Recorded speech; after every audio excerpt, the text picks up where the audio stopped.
নমস্কার বন্ধুরা, সবিতা কিচেনে সবাইকে স্বাগত। আজও আমি আরও একটা রেসিপি নিয়ে হাজির হয়ে গেছি। আজ আমি বানাবো পাটিজোড়া। দেখুন কত সুন্দর হয়েছে আর কত নরম হয়েছে, দেখতেও ভীষণ ভালো হয়েছে আর খেতেও ভীষণ ভালো হয়েছে। এই সময়ে বাজারে অনেক তাল পাওয়া যাচ্ছে, তো আপনারা বাজার থেকে তাল কিনে এনে বাড়িতে এইভাবে তালের পাটিজোড়া বানিয়ে ফেলুন আর সবাই মিলে খান, দেখবেন ভীষণই ভালো লাগবে। এই তালের পাটিজোড়াটা কিন্তু খেতে ভীষণই ভালো, দেখতেও খুবই সুন্দর। বাচ্চা থেকে বড় সবাই কিন্তু এটা পছন্দ করবে। বাচ্চারা তাল খেতে না চাইলে এইভাবে যদি তালের পাটিজোড়া বানিয়ে দেন, তাহলে ইয়েলো কালার দেখে ওরা কিন্তু কালারের উপর ডিপেন্ড করে এটা খাবে আর খেয়ে দেখবে ভীষণই ভালো লাগছে। তাহলে এই তালের পাটিজোড়াটা আমি কি করে বানালাম সেটাই দেখে নেওয়া যাক। তালের পাটিজোড়া বানাতে গেলে প্রথমে কিন্তু আমাকে তাল নিয়ে নিতে হবে। দেখুন আমি একটা সুন্দর দেখে তাল নিয়ে নিয়েছি। তালটাকে এখন ছাড়িয়ে আমাকে রস বের করতে হবে। তাহলে আমি প্রথমে কিন্তু বোটার দিকটাকে আমি বাদ দিয়ে দেব। তারপর কিন্তু আমাকে তালটাকে ছুলে নিতে হবে।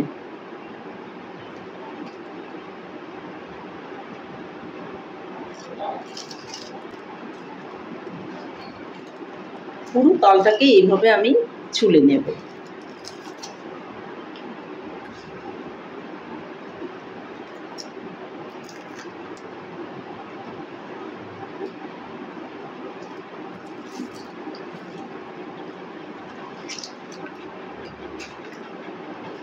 পুরো তালটাকেই দেখুন আমি ছুলে নিয়েছি।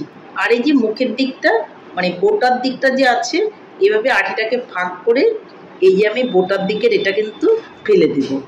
এটা থাকলে কিন্তু তেতো হয়ে যাবে। দেখুন তিনটা ভাগ করে নিয়ে নিলাম। এখন এখান থেকে কিন্তু আমি রসগুলো বের করে নেব। এই যে আটির মধ্যে যে আঁশগুলো দেখা যাচ্ছে, এগুলো আমি একটা বটি বা ছুরির সাহায্যে কেটে নেব। এই যে একটা বটি নিয়ে নিয়েছি, আর বটিটা দিয়ে কিন্তু আমি আঁশগুলোকে এইভাবে কেটে কেটে বার করে নেব।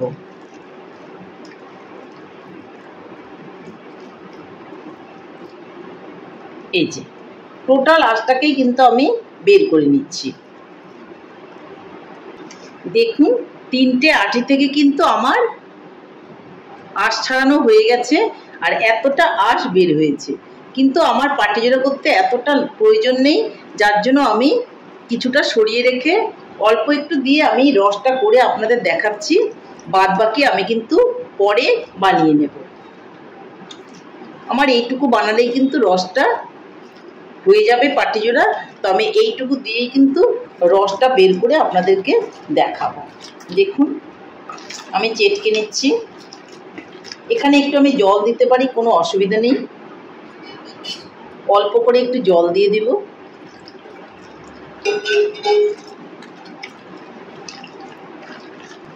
আর জল দিয়ে আমি সলিড রসটা কিন্তু বের করে নেব।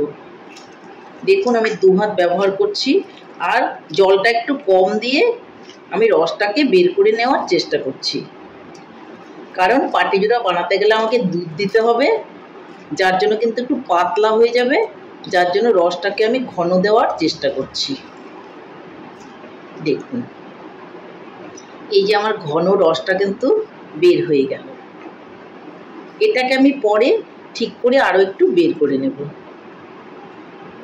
তাহলে আমার ঘন রস রেডি।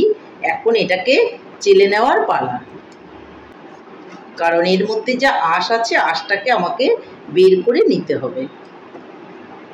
আমি একটা পাত্র নিয়ে নিব। এখন আমি একটা পাত্র নিয়ে তার মধ্যে দেখুন একটা ছাঁকনি বসিয়ে আমি রসটাকে ঢেলে দিলাম।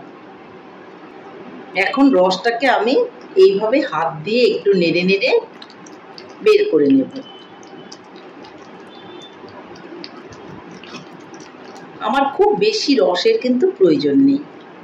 দেখুন আমি রসটা বের করে নিয়েছি আর আমার প্রয়োজন নেই, এইটুকুই আমি নেব, যার জন্য আমি এইটুকুই রস বের করে নিলাম।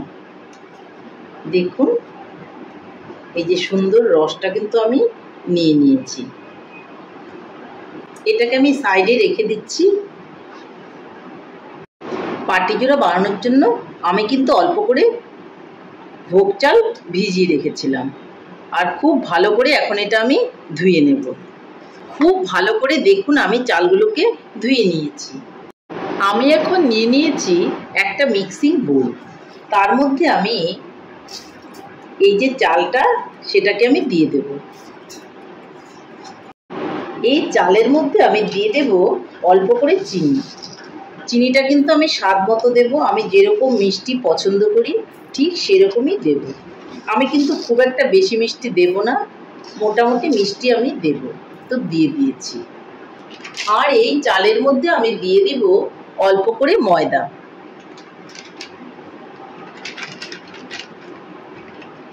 দেখুন ময়দাটাও কিন্তু আমি দিয়ে দিয়েছি। আমি কিন্তু এর মধ্যে কোনো রকম জল ব্যবহার করব না। আমি এর মধ্যে দিয়ে দিব দুধ।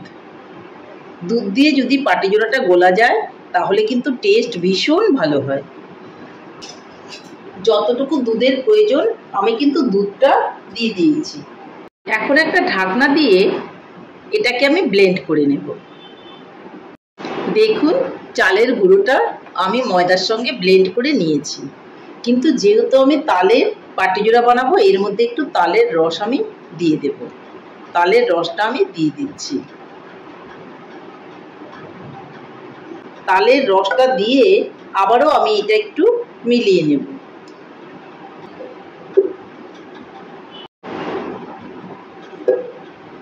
ব্যাটারের মধ্যে কিন্তু তালের রস মেলানো একদমই রেডি। দেখুন একদমই খুব সুন্দর হয়েছে। ঠিক এরকমই কিন্তু হবে। তাহলে আমার ব্যাটারটা রেডি হয়ে গেছে। ব্যাটারটা কোনো বোলের মধ্যে ঢালার প্রয়োজন নেই, বা আপনারা ইচ্ছা করলে ব্যাটারটা ঢেলেও নিতে পারেন, কিন্তু আমি ঢালবো না, এখান থেকে ডিরেক্ট আমি ব্যবহার করব। এদিকে উনানে আমি একটা তাওয়া বসিয়ে দিয়েছি আর এর মধ্যে আমি তেল ব্রাশ করে দিচ্ছি। এর মধ্যে আমি 1 চামচ ব্যাটার দিয়ে দেব। একটু ঘুরিয়ে নেব।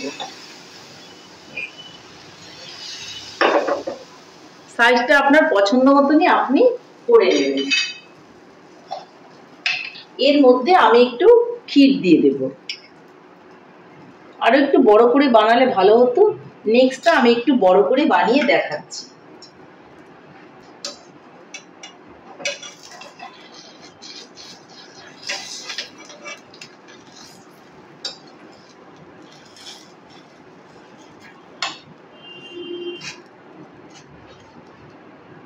একটা পাটিজোড়া কিন্তু আমার হয়ে গেল। এটাকে আমি নামিয়ে নেব। আবারও একটু তেলটা ব্রাশ করে নেব। 1 চামচ ব্যাটার আবারও আমি এখানে দিয়ে দেব।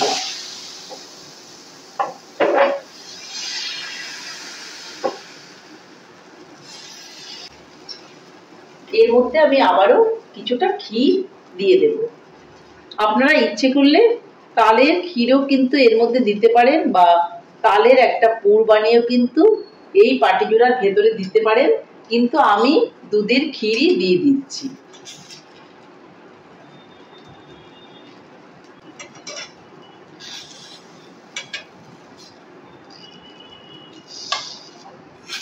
এই পাটিজোড়াটাও কিন্তু আমার হয়ে গেল।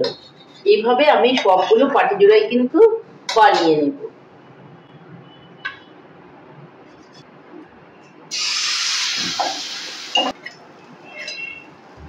সবগুলো পাটিজোড়াই বানিয়ে আমি আপনাদেরকে দেখাচ্ছি। পুরটা একটু বেশি করে দিলে বেশি ভালো লাগবে খেতে। চেষ্টা করবেন একটু ভেতরে ক্ষীরটা বেশি করে দেওয়া।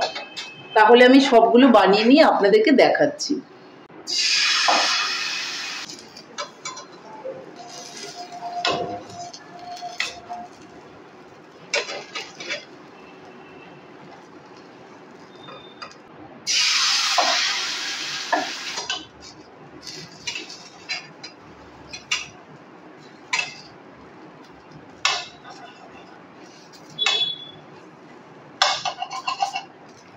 দেখুন সবগুলো পাটিজোড়াই কিন্তু আমার ভাজা হয়ে গেল। তাহলে বন্ধুরা আমার রেসিপিটা ফাইনালি রেডি হয়ে গেছে। দেখুন কত সুন্দর হয়েছে পাটিজোড়াগুলো। এটা হচ্ছে তালের পাটিজোড়া। এই তালের পাটিজোড়া কিন্তু খেতে ভীষণ ভালো লাগে। আমরা নর্মালি পাটিজোড়া খেয়েছি, কিন্তু একবার তালের পাটিজোড়া খেয়ে দেখেন, আপনাদেরও ভীষণই ভালো লাগবে। এই তালের পাটিজোড়াটা করাটা ভীষণই সহজ আর খেতে ভীষণই ভালো। তাহলে বন্ধুরা, আমার রেসিপিটা যদি আপনাদের ভালো লাগে তাহলে লাইক, শেয়ার, কমেন্ট করতে ভুলবেন না।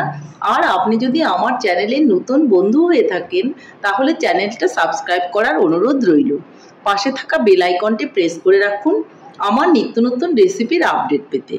তাহলে আর দেরি কেন, ঝটপট এভাবে বানিয়ে ফেলুন পাটিজোড়া আর সবাই মিলে খান, দেখবেন ভীষণই ভালো লাগবে। নমস্কার, ভালো থাকবেন, সুস্থ থাকবেন, আবার দেখা হবে আরও একটি রেসিপির সঙ্গে।